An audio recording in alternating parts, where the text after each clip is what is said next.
what's happened in the last video. Someone even fell from the log he was sitting on. It rolled out loud. And here is more MrDudeManSir.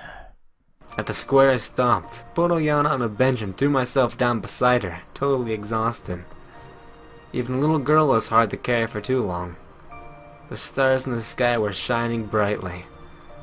Perhaps they give their light not only into me in this camp, but also shine on the city where I was born and where my old home is. It was as if a pain settled in my chest. I envisioned my old flat clearly, and a detestable burning started to make its way from my stomach to my throat.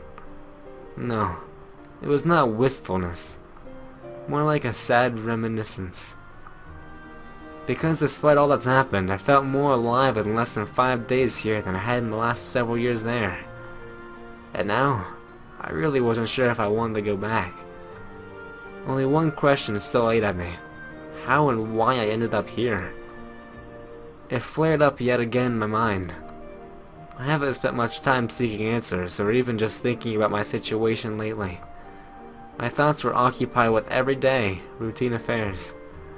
And now, in order to break away and to be able to wish to stay here for good, I need to understand the nature of this place. It's just that even a nightingale in a golden cage is now right to know and who's gonna get there. And after that, to make the choice whether to stay or not. I don't know how much longer it would have been devoted to existential thoughts, but Oyana's loud snoring brought me back to reality. So small, but she snores so loudly. I sighed, put Oyana on my back again and headed to the cabin.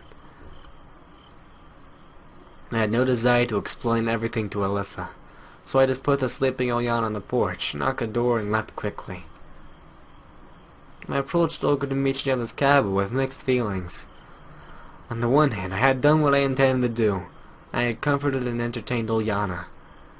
On the other hand, the crumpled up bed sheets in my hands looked like rags left over from some worn out straitjacket. I opened the door softly and went in.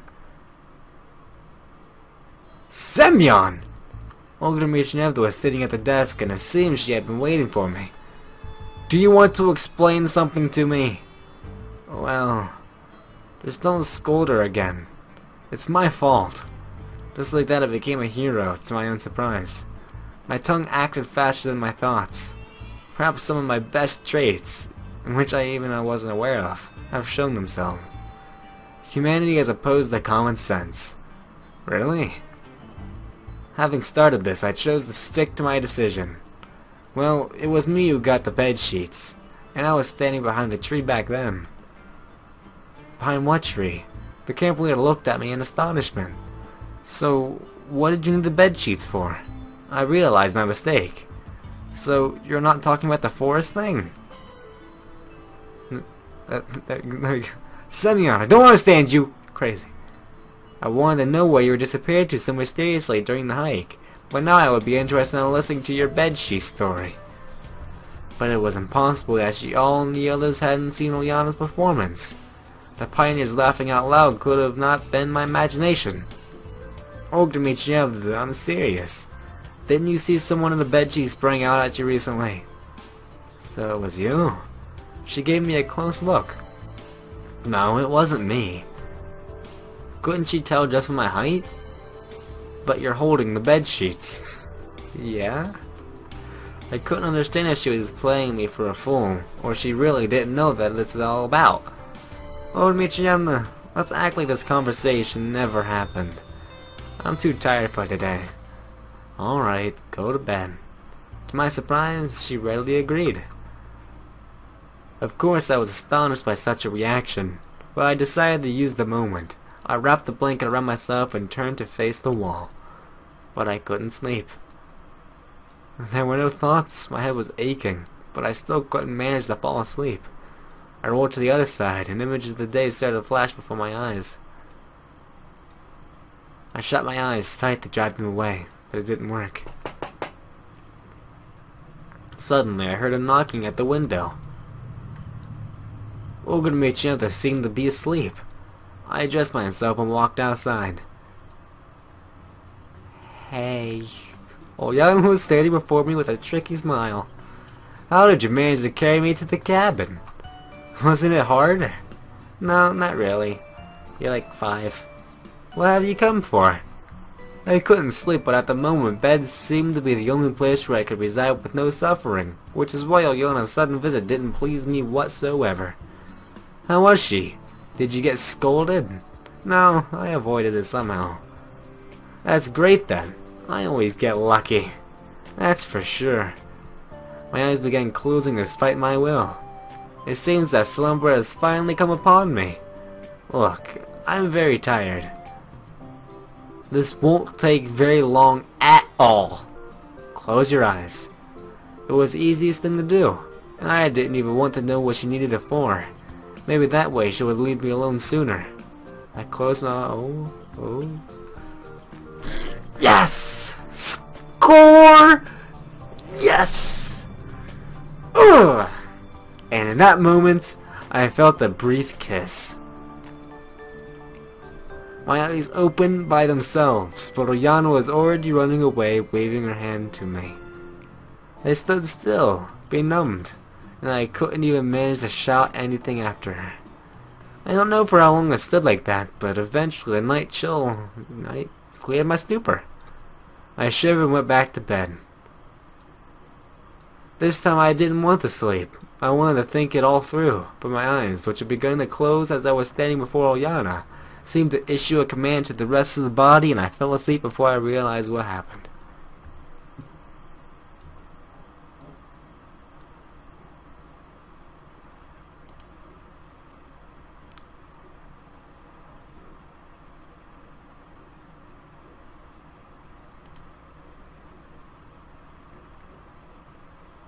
I can't say that morning was good.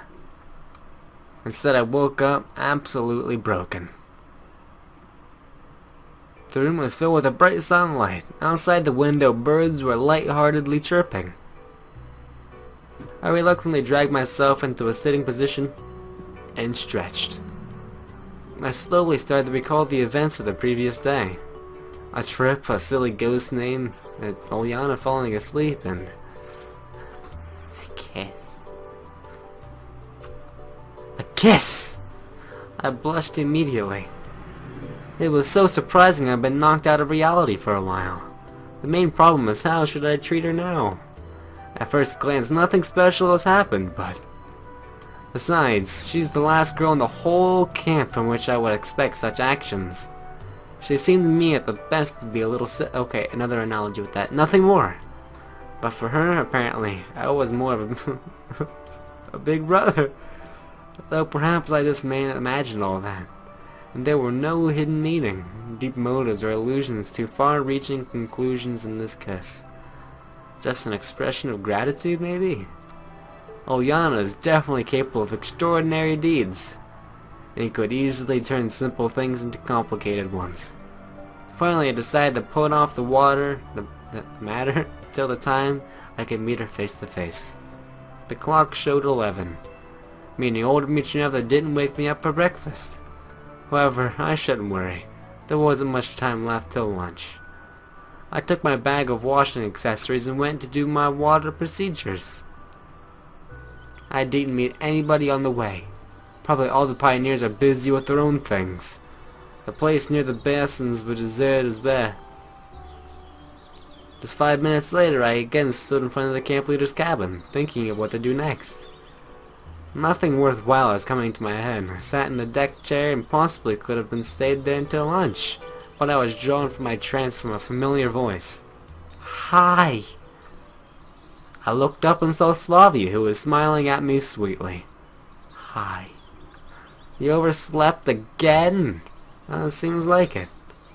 That's no good. No bueno whatsoever. Perhaps...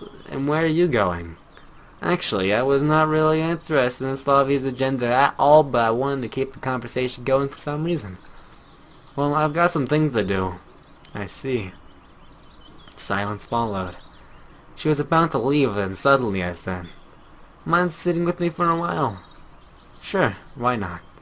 Slavia sat nearby. Something's worrying you, isn't it? No, why do you think so? I can read it all over your face. She laughed softly. Not really. Although probably Slavy was right. Something really was worrying me. Obviously, I worried about last night's events. Listen, do you have any little brothers or sisters? I do. And how you get along? Pretty well. She smiled widely. And you? No, I don't. I said after a short pause. So why are you asking? I don't know, just... Do you always understand them? I try to. Sometimes I just cannot make out what a children wants. Suddenly I stopped for a moment. Slavy doesn't know that I'm actually much older than I look. Sure, I'm still a child myself. Those who are younger. Why? Well, I cannot always understand the motivations of their actions.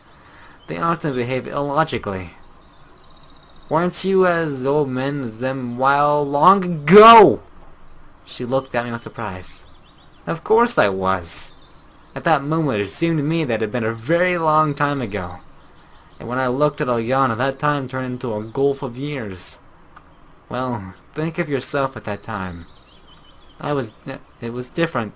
At least it seemed to me like that. It was so good for you. Slavia laughed again. And you? Did you also do stupid things? Depends on what age we are talking about.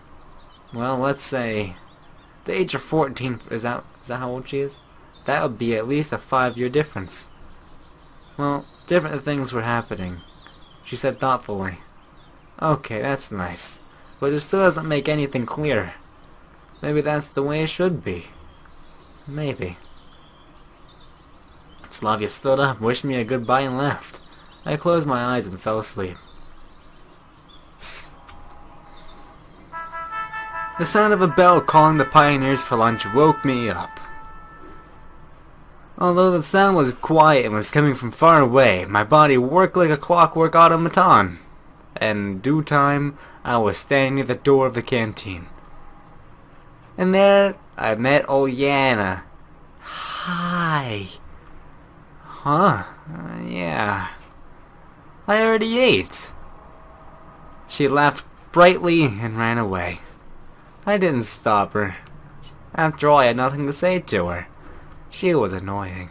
I took a meal and was already heading to my favorite place in the corner, when suddenly someone grabbed me by the hand. Sit down right here! Alyssa's voice sounded menacing, but at the same time, somehow pleading. Why does every single one of these, routes, even though they don't have anything to do with Alyssa, just somehow shoehorn Alyssa in, and she's like, oh, I know, is she like Cupid? She's in like every one of these routes, is like a main character. I don't know why. What happened? I've got something to discuss with you, she said with a slightly softer tone. Okay, sure. I sat down next to her. So what's the subject? Matey, you were there yesterday, when she played that dumb prank on the bedsheet. It was pointless to lie to Alyssa. Yeah, I was there. That's... She laughed out loud. Why on earth did you do that? Alyssa instantly became serious and gave me a level look. Why don't you ask her? No, I'm asking you now, so you have to talk, you baka! I don't know. I rasped. Or you better tell me, why didn't the camp leader react? How should she react? I think you know. I looked at her skeptically. Well, she did not realize who it was. Well, I must admit, Olga Matriana's deductive abilities leave much to be desired. And then... it was you who brought her back last night. No, Shakespearean elves did that. I said mockingly. What's the problem with that? No problem at all. Alyssa stared at her plate and started to eat with concentration.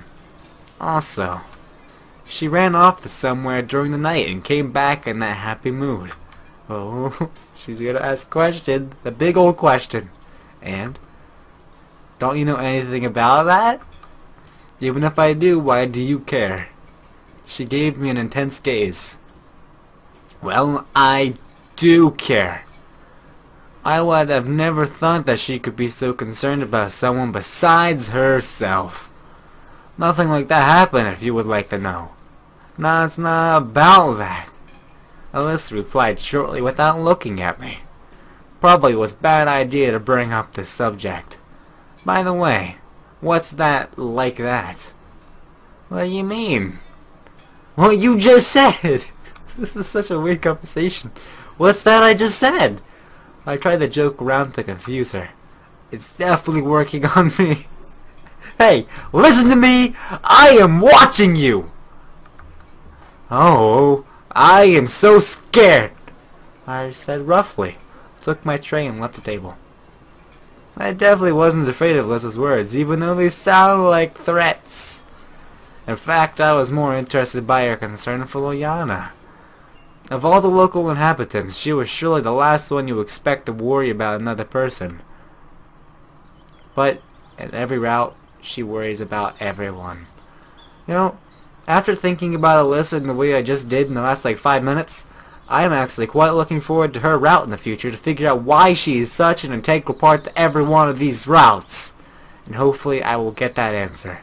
I walked out of the canteen and into a real furnace. The sun blazed so ruthlessly that nobody could stay under her scorching rays. It was time to find some cool and shady place. At the beach seemed like the best place for this. Oddly enough, the beach was not crowded.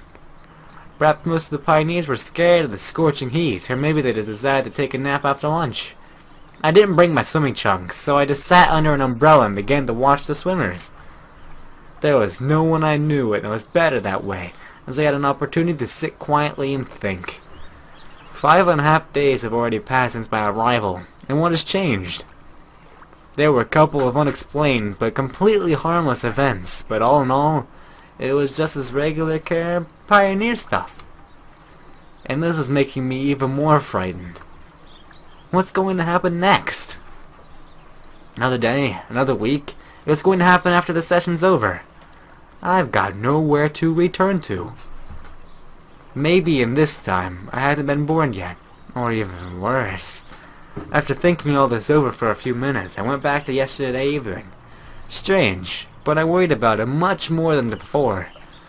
On the one hand, I wanted to say something to make the situation clear, but on the other hand, I avoided any meeting with Liliana by all means, afraid of making a fool of myself with the wrong word or gesture. Oh, whoa! Whoopsie! Whoopsie! Okay. I closed my eyes and dozed off for a while. When I woke up, I saw Lena in a completely new outfit I have never seen before. As I woke up. How long have you been sitting here? I asked in surprise. Not too long whatsoever. Strange that she did not wake me up. Did something happen? I don't know why, but my sixth sense was telling me that she's eager to say something, but doesn't dare. No. What about you? Neither. Are you sure? Of course! I smiled. Then what do you want to talk about? This is not your route, there's nothing to talk about.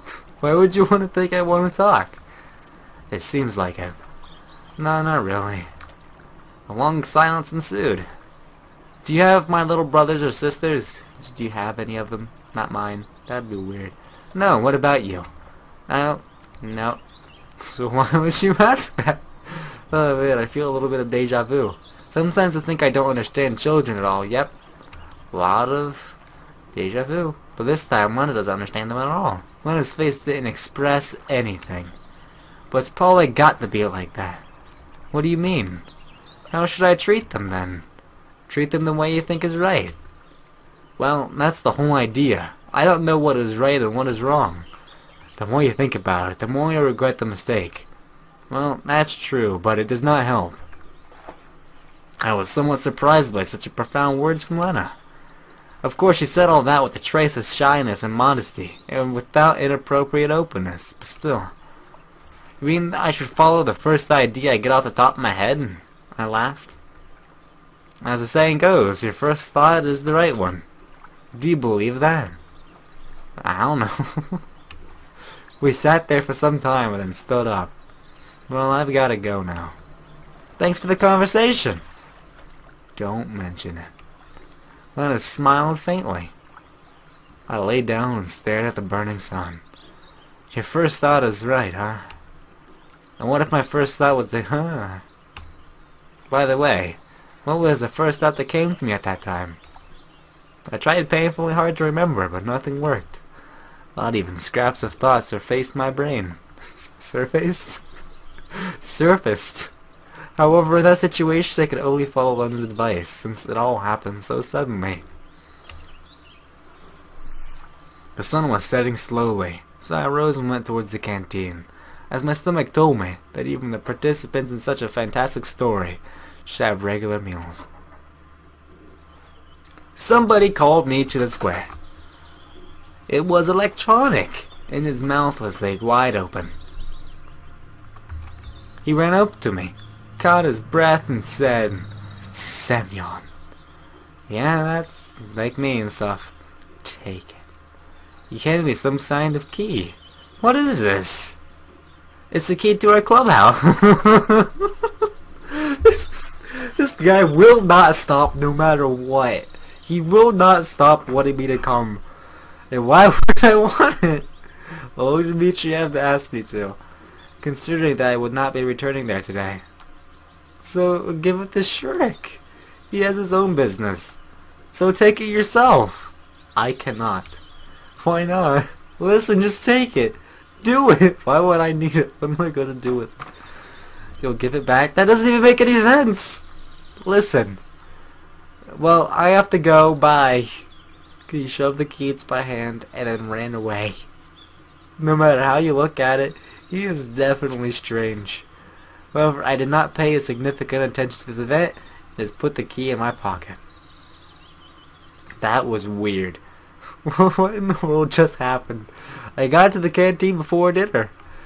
But I bet that key is going to have some sort of thing with me and Olyana, isn't it? We're probably going to sneak in there or something, and then I wonder when this hentai scene is going to pop up. I wonder. Fortunately, it was already open, but no food was being served.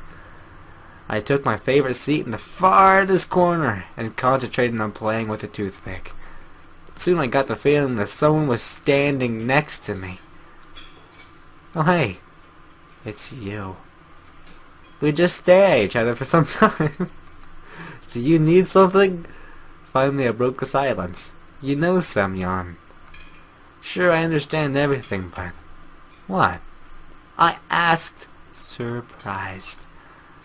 Did you think I couldn't notice your absence last night? Absence is quite an overstatement. I'd rather say I just went out for a moment.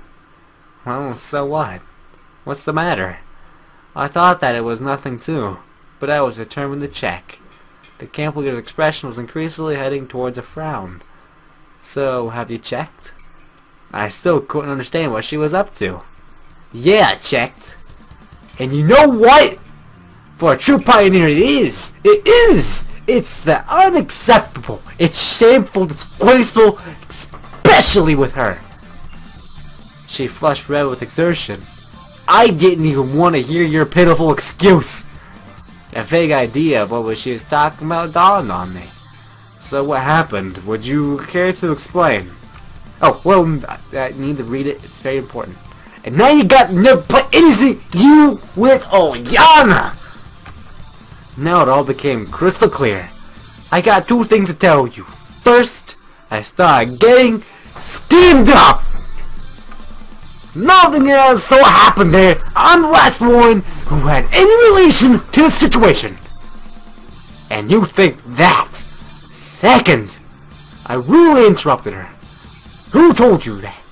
In fact, the answer was obvious. Olyana would not do that. And if she had decided once again to play a trick on me, she would have done it much earlier. From time spent here, I'd begun to understand her well. And that leaves only one possible candidate. Why does it matter? No, it does! Why would you care to explain your behavior then? Old man Chandler seemed to be a little taken back by my vehemence. There's nothing to explain. I quickly got up and decided to head to the exit of the canteen. Semyon, wait. I heard the camp leader's wig prattle behind me. If you act decisively with her, then she is not that confident. So now I have to get things straight with... Whoa. What in the world kind of name is that? Jafishtakaya. While their pranks hadn't concerned me, or only concerned me indirectly, I could bear it. Just thinking about it, I'd even started to consider not her as such a bad person. I met Slavia. Are you the girl with the really weird last name? Do you know where Alyssa is? Yeah. What's the matter? Just tell me! My words sounded obviously rough, but it seems she didn't pay it any attention. She's at the music club. Go find her. Oh hey, Miku, how are you? Slavia is right, and I met Alyssa near the music club. However, she was accompanied by Miku, aka Masha. Mind explaining yourself? I did not waste any time on pleasantries. No? What makes you think so? Alyssa gave me a cute smile. Oh, Semyon, hi, how nice that you're here too. Maybe the three of us could play something. I've got a new song and you know it's so funny. I'm sure you like it, I promise. Or we can choose something old. Miku interrupted the conversation. Could you... What? She looked at me with a smile of uncomprehending child. From that moment I understood what exactly she had in her mind. Little rabbits, teddy bears, pussycats, but no sign of intelligence at all. I need to talk to Alyssa. I said in a tone that brooked no disagreement. Okay, maybe later. Oh no, she looked upset. Though I did not care, I'm angry! So... I don't understand what you mean! Alyssa said, offended. Anyway, I know you're not leaving. No way. She turned around and got ready to leave. What am I supposed to do? What am I supposed to do? Ah! Let me see. I have a list here for a reason. Verbally! Verbal! Verbal! Hey, not so fast! She stopped and turned to me. I'm not here to kill you. My words sounded like a joke, but Alyssa flinched. Who told the camp leader that Olyana came to me last night? I don't know. She pleaded piteously. We discussed it in the morning, didn't we? She said nothing but continued to look at me with fear in her eyes. And most importantly, what's the purpose of telling 1,000 lies? I really don't want to know what you're talking about. Her eyes filled with tears. Suddenly I felt as if I'd been struck by lightning. What if she isn't guilty? And why did I immediately think of her? Anyone else could easily have seen us at night. You'd never know. Even Olyana herself could tell anyone. Are you sure? I asked harshly. Yes. I thought for a second, and this time was just enough for Alyssa to escape. Now the only true solution is to talk to Olga Dmitrievna yet again. I found her on the canteen porch. By that time, the sun had nearly disappeared behind the horizon. You came back, she began. Olga Dmitrievna, could you tell me honestly who told you about it? I've spoken this... Bah, it's not her. Olyana wouldn't do it herself. So who? In fact, I myself didn't realize why I needed to know this. Initially, I was just mad at Alyssa, but now... Well, she hesitated. Some strange girl. But this still doesn't. A strange girl? Well, yeah, not from our camp, it seemed. Why did she tell you about this? How should I know? Oh, Dmitrievna, but this is... I took a deep breath and turned away. Just why does she obviously lie? Although maybe she is trying to protect somebody. Let's say... Dang, I cannot even imagine. Alright. I said quietly and walked briskly away from the canteen. I had obviously no desire to continue listening to old Dmitrievna's stupid lies.